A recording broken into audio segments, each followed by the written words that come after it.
मेघनाद, जिसे राजपुत्र मेघनाद या इंद्रजीत के नाम से भी जाना जाता है, लंका के राजा रावण का पुत्र था।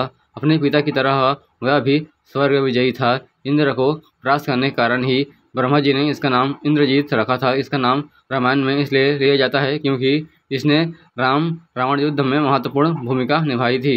इसका नाम उन योद्धाओं में लिया जाता है जो कि ब्रह्मांड अस्त्र, वैष्णव अस्त्र तथा पशुपात अस्त्र के धारक कहे जाते हैं। इनसे अपने गुरु शुक्राचार्य के सान्निध्य में रहकर तथा त्रिदेवों द्वारा कई अस्त्र शस्त्र एकत्र किए स्वर्ग के देवताओं को हराकर उनके अस्त्र शस्त्र पर भी अधिकार कर लिया था।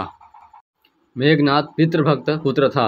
उसे यह पता चलने पर कि राम स्वयं भगवान है, फिर भी उसने पिता का साथ नहीं छोड़ा। मेघनाद भी पितृभक्त प्रभु राम के समान अतुलनीय है।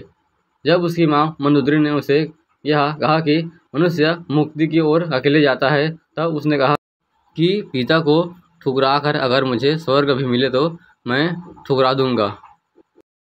मेघनाद रावण और मंदोदरी का सबसे बड़ा पुत्र था क्योंकि रावण एक बहुत बड़ा ज्योतिषी भी था, जिसे एक ऐसा पुत्र चाहिए था कि जो अजय, अमर और अजय हो। इसलिए उसने सभी ग्रहों को अपने पुत्र के जन्म कुंडली में 11वें लाभ स्थान पर रख दिया।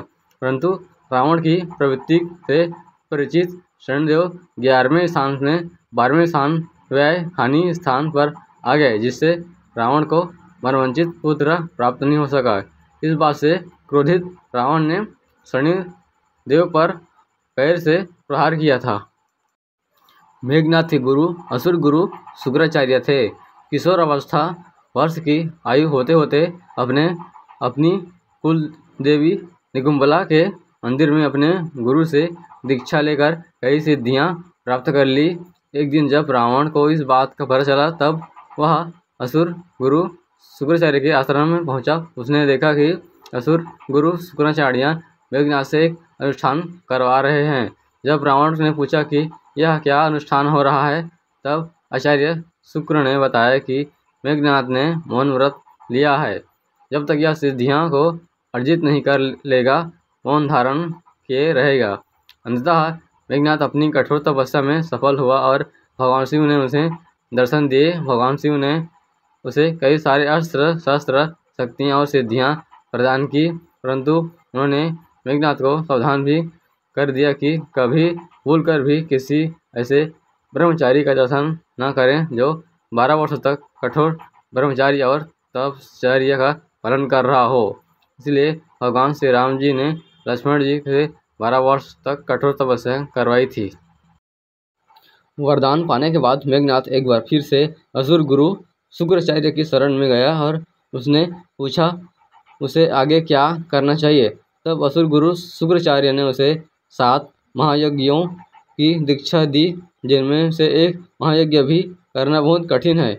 यह भी कहा जाता है कि मेघनाद का नाम उन योद्धाओं में लिया जाता है जो कि आदिकाल से इन महायज्ञ को करने में सफल हो पाए हैं।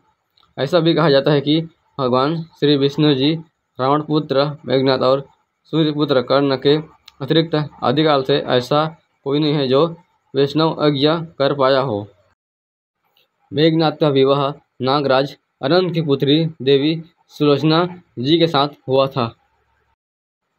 जब भगवान श्री राम ने हनुमान जी को माता सीता की खोज में भेजा और हनुमान जी ने जब लंका में अशोक वाटिका में माता सीता से मिले, उसके उपरांत हनुमान जी ने अशोक वाटिका को तहस नहस करना आरंभ कर दिया। रावण के सारे सैनिक एक एक करके तो वीरगति को प्राप्त हो गए या तो पराजित होकर भागने लगे।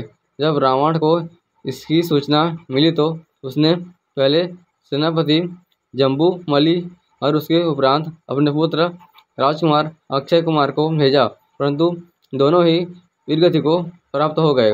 अंत में रावण ने अपने पुत्र युवराज इंद्रजीत को अशोक वाटिका भेजा।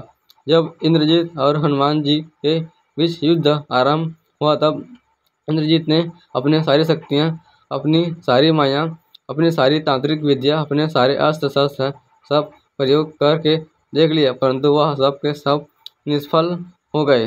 अंत में इंद्रजीत ने हनुमान जी को पर ब्रह्मास्त्र का प्रयोग किया। हनुमान जी ने ब्रह्मास्त्र का मान रखने के लिए उसमें मन जाना स्वीकार कर लिया और उसके उपरांत वे दोनों रावण के दरबार की ओर चल पड़े।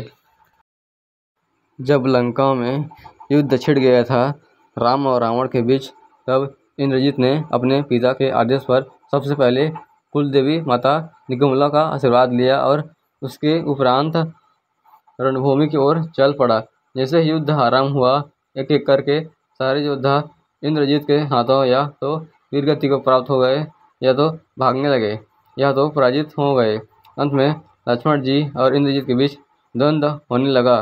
जब इंद्रजीत के सारे अस्त्र विफल हो गए तो उसने अदृश्य होकर पीछे से सारी वानर सेना भगवान श्री राम और लक्ष्मण जी पर नागपाश का प्रयोग किया। तब ही हनुमान जी को एक युक्ति सूझी कि भगवान गरुड़ इस नागपाश को काट सकते हैं। अतः हनुमान जी तुरंत ही गरुड़ जी को लाए और गरुड़ जी ने सभी को नागपाश से बंधन से मुक्त कर दिया। उसके बाद फिर युद्ध हुआ लक्ष्मण जी और मेघनाथ के बीच। उसके बाद लक्ष्मण जी ने मेघनाथ का वध कर दिया। जितने भी मेरे हिंदू भाई बहन हैं जो सनातन धर्म को मानते हैं या सनातन धर्म की कथा सुनते हैं, वो लोग मेरे YouTube चैनल को सब्सक्राइब करें। जय श्री राम।